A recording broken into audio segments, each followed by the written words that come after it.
Alors, tu restes près de moi? Oui, bien sûr.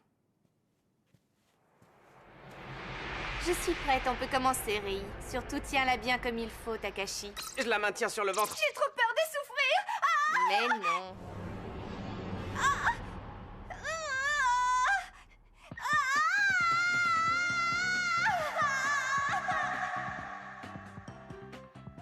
Saeko et moi étions arrivés au manoir Takagi depuis un seul jour. Et ces quelques heures avaient été pour nous la première occasion de nous détendre depuis le début de cet enfer.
Ça brûle? Ne t'inquiète pas, c'est normal. Espèce de traître! Comment ça? Je l'ai juste aidé à te mettre de longs gants dans le dos. C'est ce que je te reproche, justement. Mais il fallait t'en mettre, voyons. Réfléchis un peu à la situation. Et alors, qu'est-ce qu'il y a? Je te comprends pas. Il ne s'agissait que de me mettre un peu de pommade, après tout. Tu aurais pu le faire au lieu de demander à Shizuka. Quoi? Laisse-moi, s'il te plaît. Mais enfin, qu'est-ce qui t'arrive? Ce qui m'arrive? Tu m'as fait mal au sein en me bloquant si fort. Je vais me mettre de la pommade dessus moi-même. Sors d'ici! Ok, ok.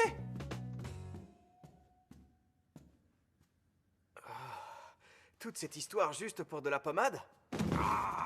Fais attention, abruti, ça tombe. Tu marches trop vite. Oh, Aris. Attendez, je vais vous aider. Non, c'est pas la peine, Tiga. Ça, c'est le travail des adultes, tu vois. Comment ça, des adultes? Va te détendre avec tes copains. Que je me détende? N'écoute pas trop ce qu'il raconte, ça vaut mieux. Oh! Quoi, qu'y a-t-il? Eh bien, comment dire... Avec ça, tu es vraiment... vraiment très jolie. Avec ça? Non, enfin, avec tout, ne crois pas que j'ai voulu... Mais je crois rien du tout. Tu as le droit de dire ce que tu veux.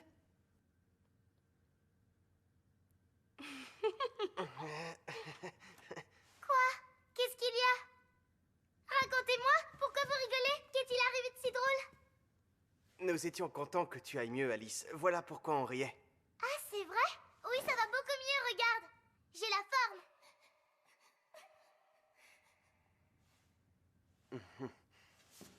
C'est une super nouvelle. Ça va, j'ai compris. De toute façon, tu as toujours raison, maman. Saya? Saya, qu'est-ce qui se passe? Non, mais pourquoi est-ce que tu te mêles toujours de tout, toi? Ah, excuse-moi, je voulais juste... Et si tu es réellement un homme, arrête un peu de faire autant de manières. Enfin, c'est pas grave. À l'heure actuelle, tu n'es pas mon problème. Saya, attends... Laisse tomber, je te dis. Non, mais qu'est-ce qu'elle a? Je suis navrée de t'avoir causé du souci.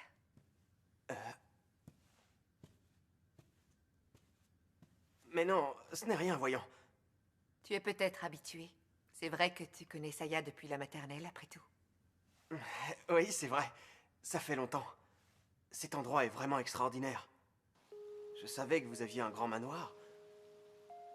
Mais pas à ce point-là. Tu n'es jamais venu jouer ici?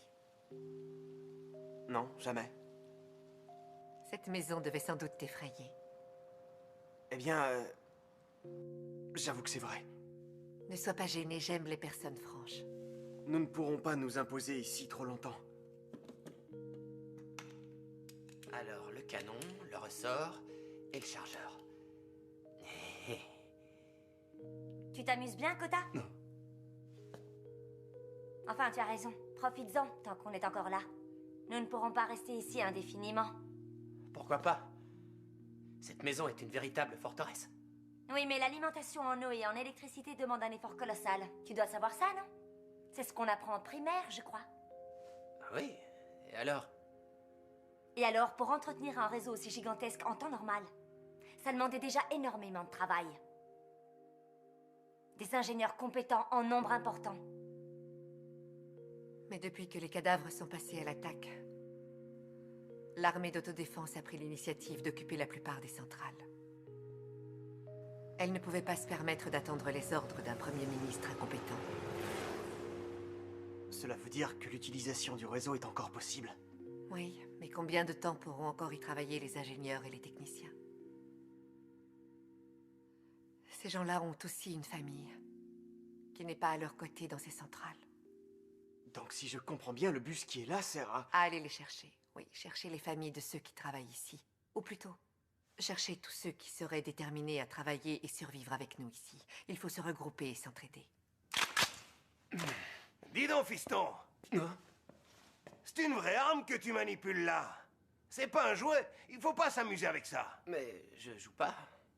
C'est pour lui dire ça que vous êtes venu, Matt? Oh, Mademoiselle Takagi? Non, je venais vous prévenir que nous avons terminé les réparations sur votre véhicule. Il est donc disponible. Très bien. Merci, Matt. Dis donc, c'est vraiment toi la princesse ici. Quelle classe! Je ne suis pas sûre que venant de toi, ce soit vraiment un compliment. Et puis tu veux que je te donne un conseil? Tu devrais cacher ça. Ah bon? Pourquoi il faudrait que je le cache? Tu n'as pas vu comment il a réagi? Il n'y a quasiment que des adultes dans cette maison. Alors, pour eux, nous ne sommes que des gamins, bien sûr. Oh. Nous devons rapidement discuter de tout ça avec Takashi et les autres. J'aimerais qu'elle comprenne. Mais elle n'accepte rien venant de moi. Puis-je te demander une faveur? Me demander de raisonner Saya Tagaki? Mais depuis qu'on se connaît, je n'ai jamais réussi à avoir le dernier mot avec elle.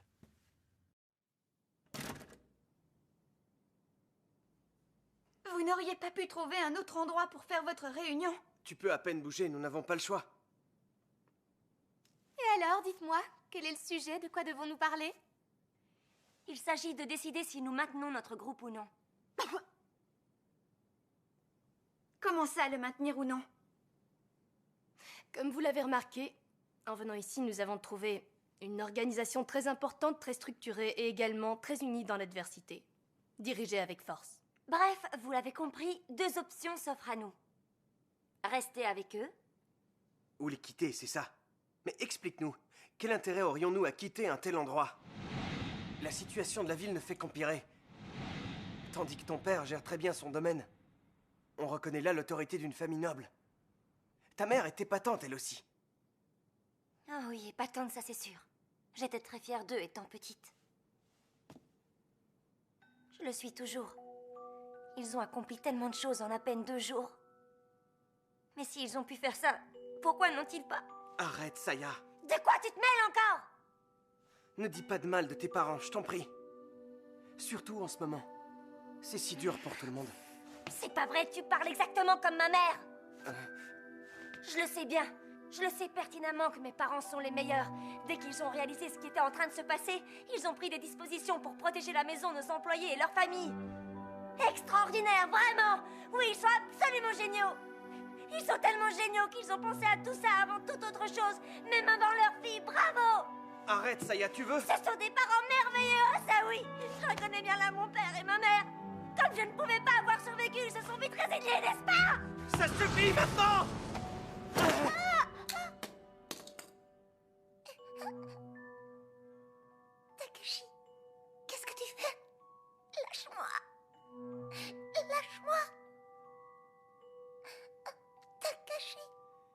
Il n'y a pas que toi dans cette histoire. Il y a nous aussi. Nous sommes tous dans le même pétrin. Tu entends? Et ce n'est même pas vrai parce que toi au moins tu sais que tes parents sont en vie. Tu es la mieux lotie de nous tous. Et tu te plains.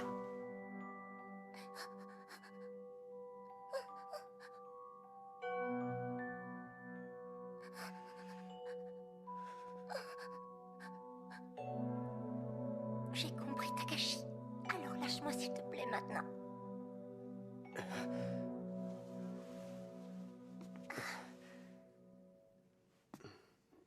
Pardon, j'ai eu tort.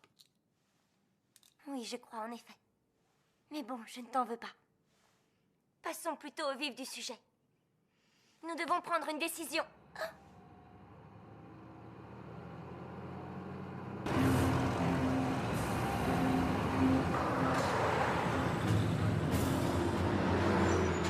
Ça doit sûrement être... C'est lui, l'ex-chef du clan Tokonosu et l'actuel chef du clan Tagaki en personne. L'homme qui juge le monde selon sa propre loi.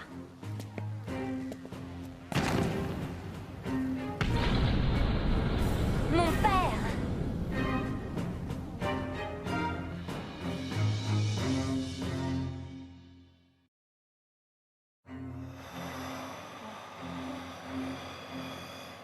L'homme que vous voyez là se nomme Taro Doitetsu. C'est un ancien serviteur du clan Takagi et un de mes proches amis. Et aujourd'hui, durant une opération de sauvetage, alors qu'il tentait de sauver un camarade, il a lui-même été mordu. C'est là l'ultime sacrifice. L'acte le plus noble qui soit. Cependant, il n'est plus humain désormais. Il est devenu un de ces êtres dangereux. C'est pour cette raison qu'ici et maintenant, je vais remplir mon devoir de chef du clan Takagi envers mon ami et envers vous.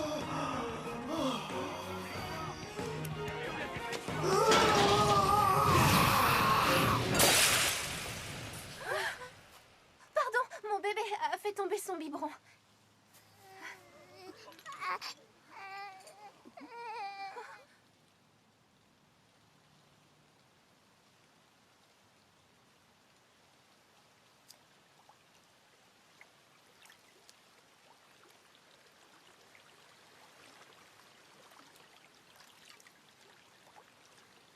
Vous voyez là notre situation.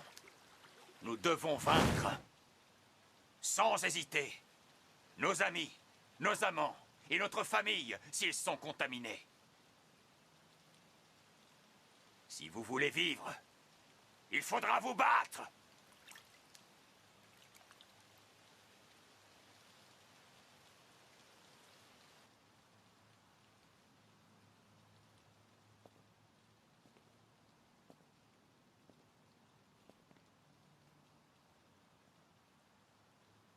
Qu'y a-t-il, Kota? Tu es blanc comme un linge. Un sabre n'est pas assez efficace pour cette tâche. Quoi? Qu'est-ce que tu racontes? Ce n'est pas assez efficace, je te dis. Un sabre japonais s'abîme quand il touche un os et devient hors d'usage après avoir tranché le corps de 3 personnes. Ce n'est pas toujours vrai, Kota. Il existe de nombreux paramètres dans la voie du sabre. Le talent du guerrier, la qualité du sabre et la force de la volonté. Si ces 3 éléments sont bien combinés, on peut frapper à volonté sans perdre de puissance.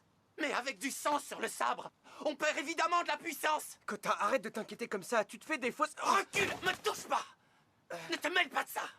Toi qui ne sais même pas tirer correctement. Kota, ça suffit! Tais-toi! Kota, reviens!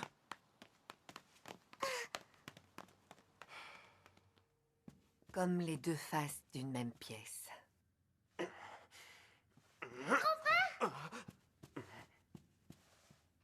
Dis-moi, grand frère, tu t'es disputé avec Kota, n'est-ce pas? Non, pas vraiment. C'est juste...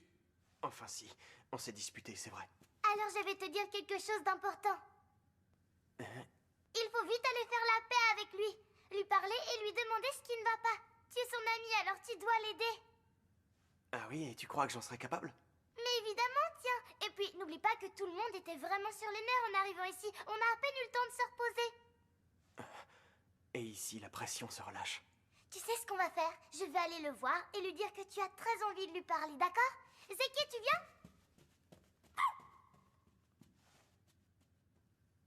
C'est comme la révolte du Bounty. Au collège, en 4e, juste avant les vacances de printemps, vacances que nous attendions avec impatience, le prof d'histoire nous a raconté cette anecdote. En 1788, après un voyage difficile, un bateau anglais arriva à Tahiti dans l'océan Pacifique. Il s'appelait le Bounty. Après être resté 6 mois à Tahiti, le navire reprit le large. Mais 1 mois après le départ, une mutinerie éclata à bord. C'est qu'après s'être détendu à Tahiti, les marins avaient perdu de leur discipline. Ce professeur a comparé nos vacances au séjour des marins à Tahiti et nous autres aux membres de l'équipage du Bounty. Et voilà qu'aujourd'hui ce lieu est un peu notre Tahiti. La pression se relâche et le reste avec. Grand frère! Viens vite avec moi! C'est Kota, il a des ennuis! Vite, allez le voir! Il n'est pas par ici, c'est empoté. Oh.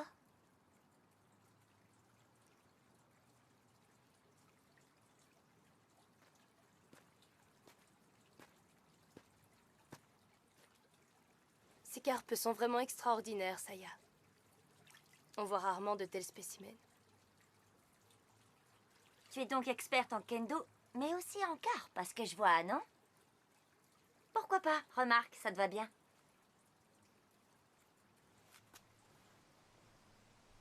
Écoute, Saya. Permets-moi de te dire que...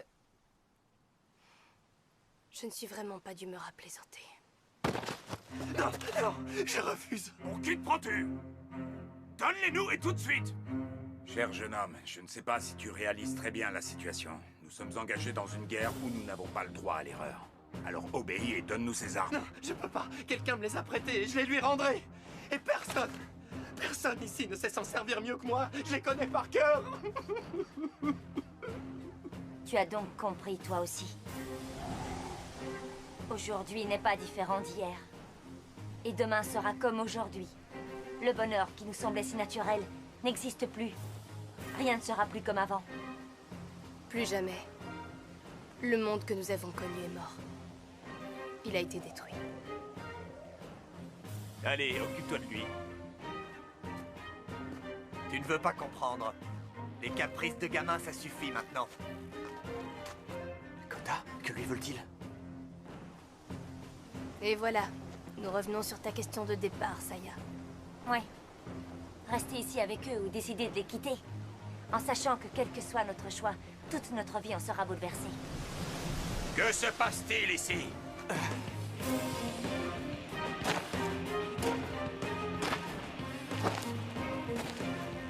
Commandant! Ce jeune homme prend ses armes pour des jouets. Je suis Soichiro Takagi. Ancien chef du clan Tokonosu et chef de l'école Tendo Shogun. Et toi, jeune homme, dis-moi quel est ton nom? Monsieur, je m'appelle Kota Hirano. J'étais un élève de la classe 1B du lycée Fujimi à la place numéro 32. Je sens une grande détermination dans ta voix, Kota. Tu as certainement dû traverser des épreuves difficiles pour arriver jusqu'ici. Et ainsi tu refuses de donner tes armes, me dit-on. Je refuse, c'est bien ça, je refuse. Parce que sans ces armes, je redeviendrai celui que j'étais. Alors que j'ai enfin réussi à trouver ce que je sais faire le mieux. Et qu'est-ce donc? Que sais-tu si bien faire? Réponds-moi. Eh bien, commandant, c'est... Protégez votre fille! Takashi? Tu t'appelles Takashi, je me souviens de ton nom. Tu es ami avec ma fille depuis son plus jeune âge. Vous étiez déjà ensemble à l'école maternelle, si je ne m'abuse, n'est-ce pas? C'est bien ça. Et croyez-moi, Depuis le début de cet enfer, votre fille, Saya, a été sous l'étroite protection de Kota.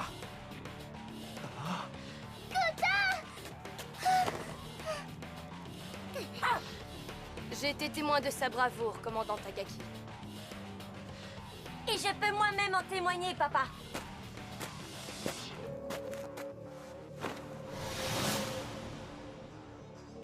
Il est peut-être un incorrigible fou des armes. Mais sans lui à l'heure qu'il est, je ferai partie de ces cadavres vivants. D'ailleurs, papa, qui m'a protégé alors que nous étions attaqués de toutes parts en ville? C'est bien Kota et ce n'est pas toi! Mon Dieu, Saya. Saya.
Oui.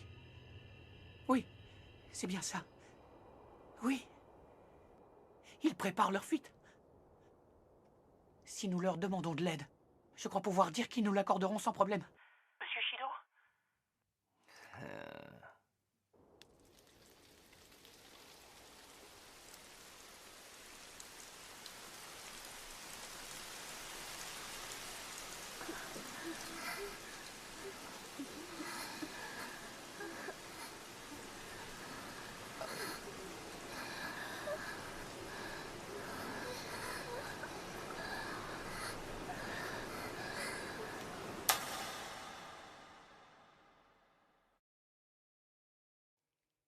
Ne pas nous faire mordre est primordial si nous voulons Je survivre. vais t'apprendre une règle de fille.